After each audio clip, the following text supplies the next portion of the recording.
ফিরে এলাম বিরতির পর। ঝগড়া নেই, ঝামেলা নেই, ঘরের একমাত্র মেয়ে, মা ভাইয়ের পাশে শুয়ে থাকা দশম শ্রেণীর নাবালিকা। সেই মেয়ে মাঝরাতের অন্ধকারে তীব্র ঠান্ডার মধ্যে রওনা দিল বাড়ির বাইরে।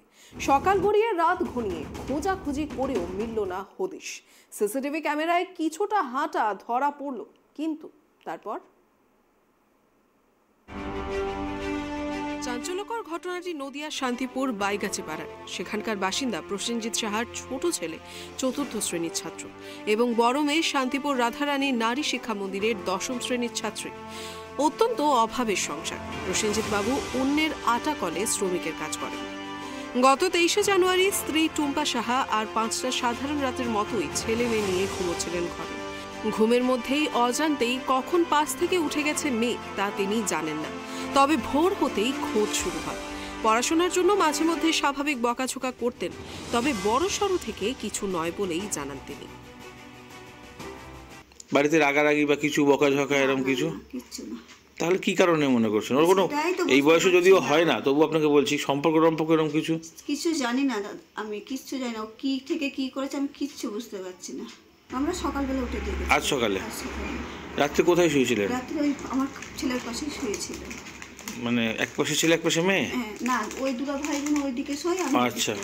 তো আপনি টের পাননি যখন চলে গেল? পাইনি। ওকে পাশের বাড়ির সামনে বাড়ির সিটি ক্যামেরায় দেখলাম, তখন বুঝতে পারলাম। মানে হেঁটে হেঁটে চলে যাচ্ছে? চলে যাচ্ছে, তারপরে টোটো বেরিয়ে যাচ্ছে। টোটো বেরিয়ে যাচ্ছে মানে ওকে নিয়ে গেছে কি টোটোটা? না, সেসব দেখিনি আমরা। অন্যদিকে খুব ধীর স্থির শান্ত প্রকৃতির মেয়ে হওয়ার কারণে বন্ধু বান্ধবের সংখ্যাও তার খুবই কম। তারপর পরিবারের একটি মাত্র কিপ্যাড ফোন, তাতেও আসক্তি নেই তার। অথচ হঠাৎ এভাবে নিরুদ্দেশ হওয়ার পেছনে নির্দিষ্ট কোনো কারণও খুঁজে পাচ্ছেন না কেউই। নাবালিকার পিসি শুভ্রা মজুমদার জানান, সেদিন সন্ধ্যায় বাড়িতে তেমন কেউ আসেনি। বন্ধু বান্ধব তো নয়, কিন্তু সব থেকে বড় কথা মধ্যরাতে একা বেরিয়ে যাওয়ার মতন সাহস তার নেই। কিন্তু কি কারণে আর কোথায় গেল সেই দুশ্চিন্তায় গোটা পরিবার, আত্মীয় স্বজন, এমনকি স্কুলের সহপাঠী সকলকেই জানানো হয়েছে। কেউ কোনো সদুত্তর দিতে পারেনি। মেয়ের রাধারানী স্কুলে পড়ে, যাওয়া আসা, ওদের সঙ্গে কথাবার্তা, সাইকেল নিয়ে একটু পড়তে টড়তে যায়, স্কুলে যায়, নিজেরটা নিজেই সব করে। তাহলে কি হতে পারে বলে মনে করছেন? কিন্তু বুঝতে পারছি না তো কিছু আমরা, কারণ এতটা রাতে একটা বাচ্চা মেয়ে বেরিয়ে যাবে, খুবই বাচ্চা, 15.5 বছর বয়স। কোনো বকাঝকা বা কিছু? না, তেমন তো কিছু নয়। পড়াশোনার জন্য যেটুখানি মা বাবারা ঘরে বলে যে পড়তে বস, টিভি দেখিস না কিংবা মোবাইল করিস না, এইগুলোই আর কি, এর থেকে বেশি কিছু নয়। সেদিনকে দেখছিলাম বেশি কিছু হয়নি।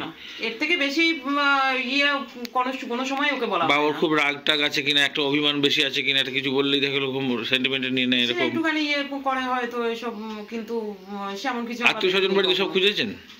হ্যাঁ, আত্মীয় স্বজন তো সবই আমাদের খবরাখবর করা আছে। মানে আজ সকাল থেকে সারাদিন ধরে ওর মাসির বাড়ি টাসির বাড়ি সবই বলা আছে, কিন্তু কিছু কোনো টেস্ট পাইনি আমরা। বন্ধু বান্ধবী যারা না ওদের সঙ্গে পড়ে যারা, হ্যাঁ সবাইকে ফোন করা হয়েছে, কিন্তু কারোর থেকে কোনো খবর পাইনি আমরা। প্রতিবেশী উজ্জ্বল সরকার জানান, তার সিসিটিভি ক্যামেরায় রাত 1:05 নাগাদ মাম্পিকে বাড়ি থেকে বের হয়ে পিচ রাস্তা ধরে হেঁটে কিছুটা দেখা গেছে। তার 1 মিনিট বাদে পেছন দিক থেকে এসেছিল একটি টোটো, যদিও তাতে মাম্পিকে উঠতে দেখা যায়নি। তারও খানিকক্ষণ বাদে সম্ভবত বিয়ে বাড়ি থেকে কাজ সেরে বেশ কিছু মহিলারা উল্টো দিক থেকে ফিরছিলেন। তো 1টার পরপর নাগাদ ওকে দেখা গেল বাড়ি থেকে এরকম ও বেরিয়ে যাচ্ছে, পরনে একটা কেস জুতো, স্কুলের যে সাদা রঙের কেস হয়, একটা জিন্সের প্যান্ট, হ্যাঁ, তারপর একটা চাদর মতন দেখলাম, অন্যান্য চাদর, এরকম একটা ব্যাগও দেখলাম, ছোট ব্যাগ।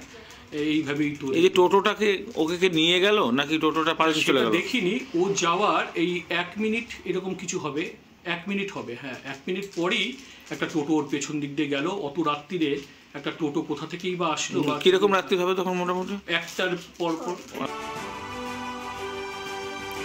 নাবালিকার পিসি শুভ্রা দেবীর দাবি, পুলিশ প্রশাসন তৎপর হয়ে যদি ওই রাস্তার সমস্ত ফুটেজ লক্ষ্য করে তাহলেই মাম্পির গতিবিধি লক্ষ্য করা যাবে।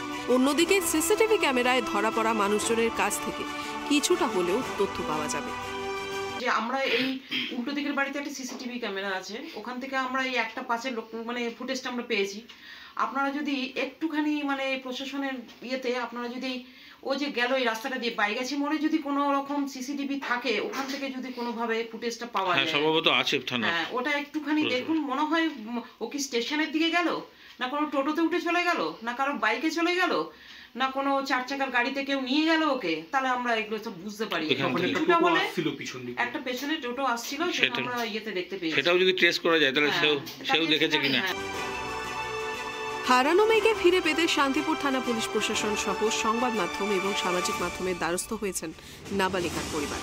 নাবালিকা ওই কন্যার নাম মাম্পি সাহা, বয়স আনুমানিক 15।